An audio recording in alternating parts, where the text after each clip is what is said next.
Ako si Danaya, isang sangre, tagapangalaga ng brilyante ng lupa, dating reyna ng Mireo at ang ina ng tagapagligtas.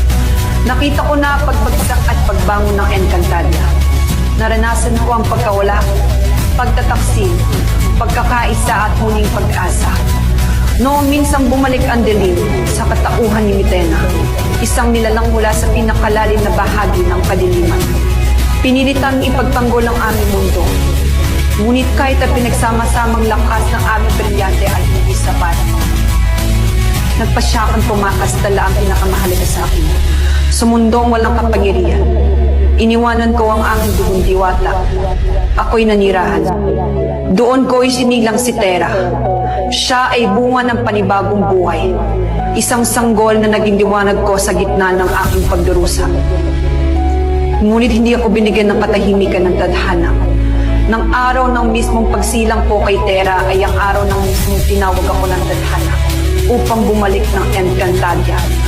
At gaya ng dati, hindi ko kayang talikuran ng aking mga kapatid at ang aking mundo. Pinili kong ipaubaya si Terra sa isang taong pagkakatiwalaan.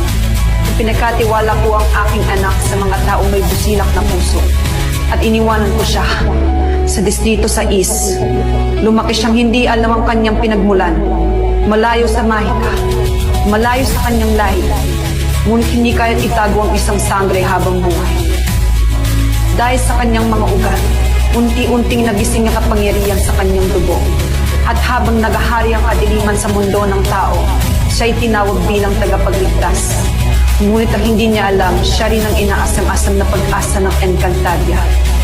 Siya ang susunod na tagapangalaga, ang anak ng diwata at lupa, ang magbabalik ng sigla sa mundo, si Terra.